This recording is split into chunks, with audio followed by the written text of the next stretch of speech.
What we've seen so far today, and highlighted by Rupen's presentation, is that analytics are alive and well, especially in light of the pandemic and the resulting significant change in the behaviors of the Canadian population. We've been aggressively integrating big data into our solutions. We are just getting started. About a decade ago, everyone was talking about big data. Frankly, we avoided the expression. How big was big data? What did it really mean? But going back to those early days, we talked about descriptors for these big data as volume, velocity, and variety. Now, having spent a couple of years delving into these new sources and types of data, as well as new databases that come from monitoring the world in real time, I am convinced that they are different, exciting, challenging, and a big part of our future. Big data does not replace our existing traditional data. I call it traditional not because they are old or are not important, but rather just to make the point that they are slightly different creatures. We need to understand both and use different sources with different tools and methods to bring the best of all worlds together, combining their unique strengths and overcoming their individual shortcomings. Today, we've heard talks about then. We've heard talks about now. It's time for next. Underpinning next is big data. Big data is typically enormous data sets dumped into vast data lakes, quantifying and capturing nearly every aspect of Canadian life. This data comes from a multitude of sources, the largest of which would be the Internet of Things. Next is the continuing integration of these vast data resources into our solutions, into our insights. Continuing our corporate mission, we are harnessing big data to make people's lives better and our clients more successful through transformative data insights and analytics. We are always looking at ways in which we can provide our clients with solutions that are more comprehensive, up-to-date, and accurate. We believe that in harnessing big data, all three of these goals can be achieved at an accelerated pace. So, as the head of our research and development, which first and foremost means innovation, what does this mean for the future? For over half a century, we have been deriving insights from data by tying together disparate data using geography as the integrator. This is the art and science of geodemography. Using tried and true methods and sources, we produce key data you rely on, including small area, demographic, lifestyle, and economic projections, like demostats, PRISM, wellscapes, and of course, the numerous optics behavioral datasets. Many of you use these combined with the data you have collected about your customers, donors, and members to derive custom segments or audiences, along with personas to better understand and guide marketing activities. Because both the inputs and the outputs are what we would call small area data, all of this has been done in a privacy-compliant manner. Anonymous, de-identified, and aggregated, with no data at the individual or household level. Over the past couple of years, we've begun to develop a series of big data-derived solutions, specifically with respect to mobile or human movement data. Big data allows us to augment our existing data in ways unfathomable even a decade ago. Not only can it be used to supplement or synthesize historical data feeds like loyalty program data and intercept surveys, it can also be used to derive whole new dimensions of research, like advertising attribution and the generation of trip logs and competitive cross-shop. As this data is captured in near real time, it gives us an up-to-date view of the world in motion, something traditional data lacks. But big data cannot, or at least should not, exist separately from traditional geodemographic data. Traditional data provides the anchor to the estimates that can be derived by big data. It's great to know 400 smartphones were observed in a store yesterday. But how many shoppers did these smartphones actually represent? 800? 8,000? And to what degree were these smartphones biased relative to the population? People spend money. People visit parks. People go on vacation. And typically, you get a measure of who the people are, their characteristics, their interests, their attitudes, their economic behaviors, and their preferences using traditional data. In this way, traditional data fills in the gaps of big data. Big data is shiny, new, opens up a lot of new possibilities to drive insights. We have worked with traditional data for more than half of a century, providing marketing insights in a privacy-compliant manner, and it works. As I mentioned earlier, for the past 3 years, we've been bringing big data into our ecosystem. The success of our recent MobileScapes relaunch for Canada convinced us that we were on the right path. You can harness big data with all its quirks, biases, and challenges, combine it with more traditional data and come up with more data, updated more frequently, benchmarked traditional and official statistics, improving reliability in the process, and all within Canada's privacy framework. A framework that ensures citizens and consumers know that their data are being used in a way that is consistent with their understanding when they gave it to the government or the organization that they were doing business with. And the resulting information derived makes communities run better and makes people's lives easier. Big data gives us an opportunity to accelerate down this path. More data, more current, and all connected to the benchmarks you rely on, and delivered in the easy-to-access software you use or through APIs into your own tools or in the work we do for you. We believe that the key to successful performance improvement is not in dumps or access to terabytes of big data. Most organizations just don't have the resources to harness this, but rather in data integrated into information and solutions that result in action and bottom-line improvement, meaningful, actionable insights. While these are business issues, I must tell you that as a data scientist, I couldn't be more excited about the future this opens up for us, and for you. So let me tell you what I'm envisioning. Pardon the pun. These are some early plans, maybe even dreams, but I want to give you an idea of the possibilities we are actively actualizing. Big data offers us access to what, in effect, is the largest intercept survey ever imagined. As marketers, we've become accustomed to thinking about which neighborhoods visitors have originated from in order to personify them. Our existing tools like mobilescapes allow us to understand who is in the area, whether it's a shopping district, a public space, or a neighborhood. More importantly, we can make inferences about why are people in the area. Do they live, work, shop, or maybe just play in the area? Perhaps they are just passing through. And could that passerby be a high potential customer if given the right nudge? We can even drill down further and determine whether a particular site is the singular destination or just a co-destination on a larger journey. Did that shopper come from home or work? Or was this just one of many stops the shopper made? Retailers, transportation planners, and out-of-home advertisers, amongst others, will greatly benefit from these insights. And big data is growing, maturing. The new aggregated data that we will now be able to incorporate into our work are big and deep enough to allow us to tackle these questions in detail, and detail which our traditional data can validate, benchmark, and normalize with. Sounds pretty exciting, right? Well, now let's turn our attention to the elephant in the room, compliance. We use compliance as the umbrella term to encompass both issues of privacy and consent. As I've said, no matter what data sources we work with, whether they are first-party data, syndicated surveys, or aggregate statistics, all adhere to a number of standards that go beyond the requirements set out in legislation. We, of course, ensure that the proper consent has been given by the source of the data for the intended purpose.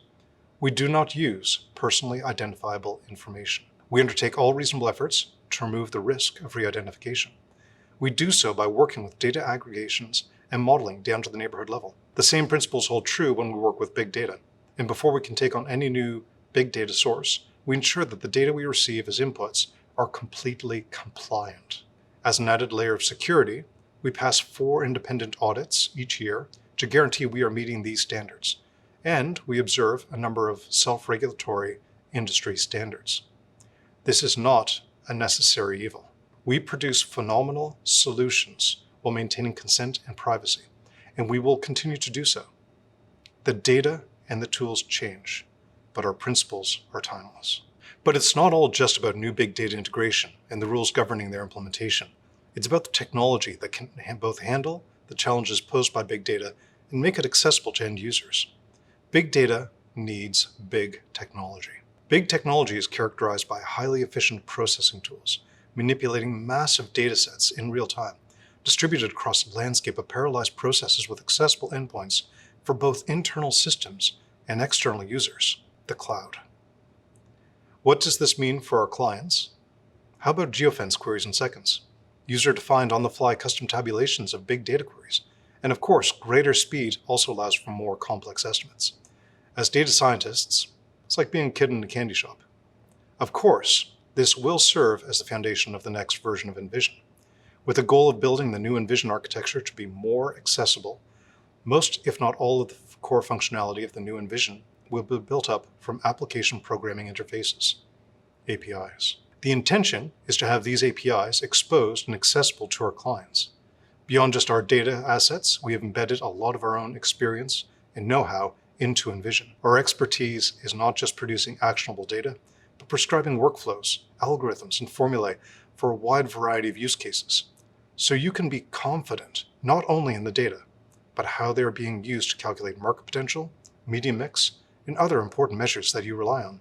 The exposure of APIs will allow our clients to tap into the experience directly from their own systems. This will make their day-to-day lives of our clients, and especially their data scientists and data engineers, better. Great, you might say, but these are just abstractions. Big data, compliance, clouds. What does this really mean? Let's dream for a minute about what we think the future could be. From an advertising attribution perspective, the merger of big data and traditional data reveals some exciting opportunities to do things that we've only ever dreamed of. What if we could finally accurately answer the question, how much additional traffic can I drive to my store through advertising?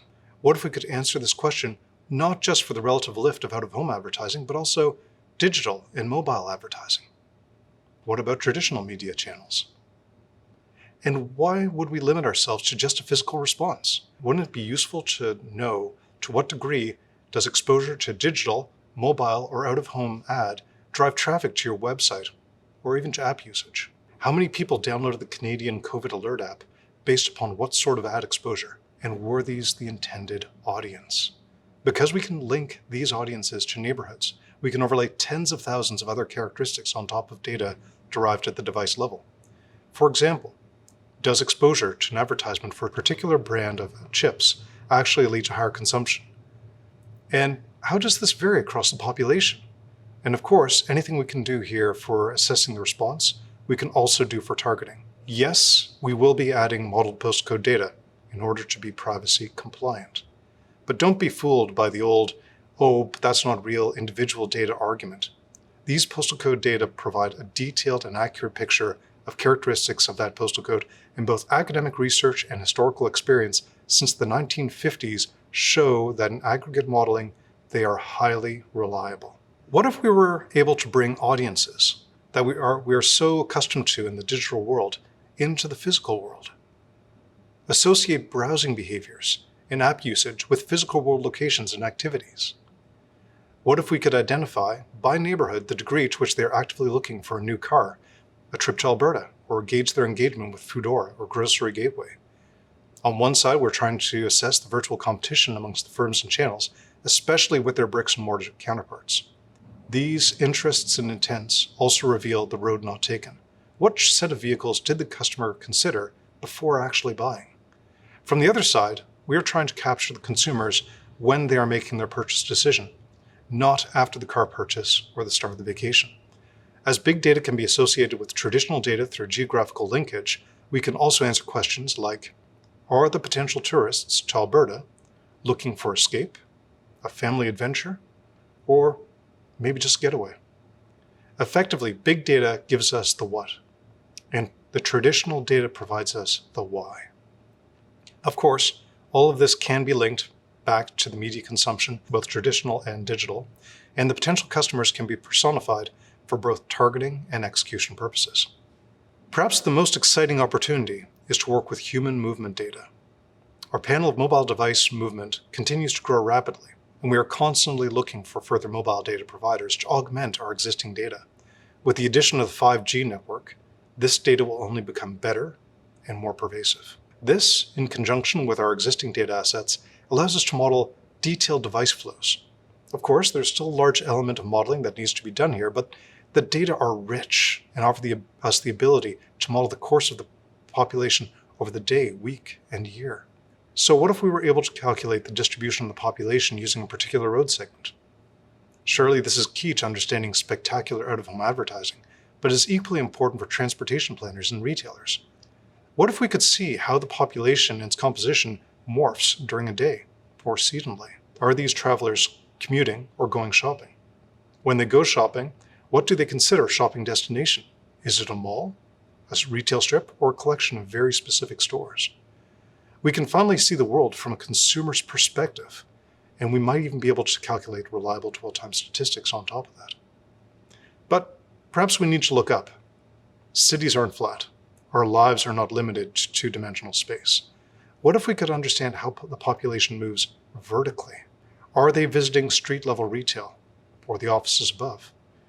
The subterranean food court or the high street retailer above? This is a key challenge with existing solutions for downtown studies, and increasingly we are seeing altitude data embedded within this human movement data. It is possible to identify the mode of transportation used, whether it's public transit, ride-sharing, private transit, walking, or bicycling.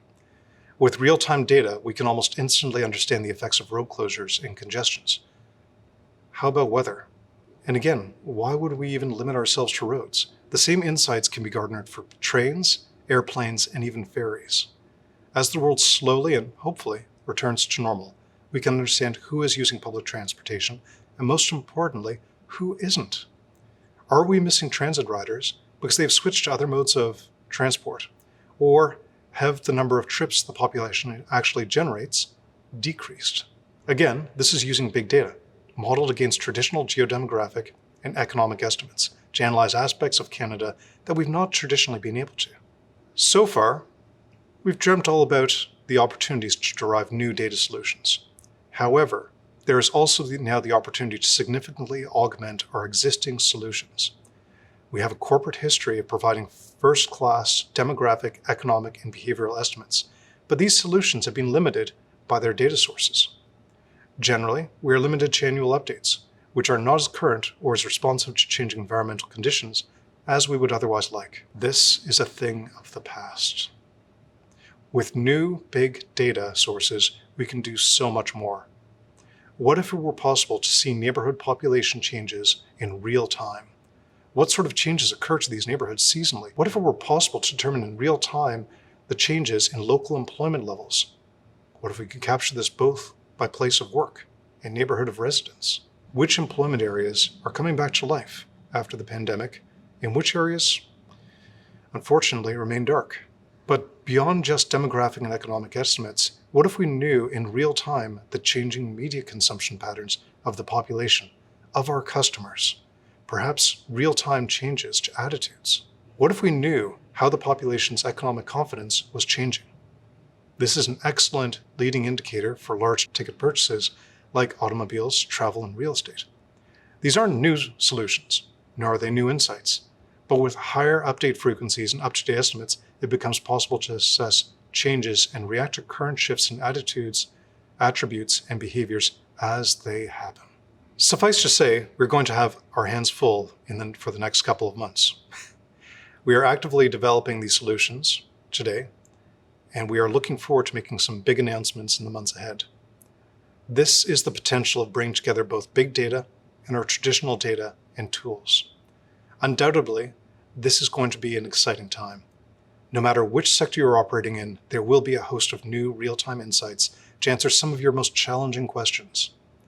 Going back to our corporate mission, these developments will make our clients more successful through transformative data insights and analytics. Perhaps more importantly, we will be able to offer insights about the population of Canada that will help governments at all levels. In doing so, we will make Canadians' lives better. Thank you.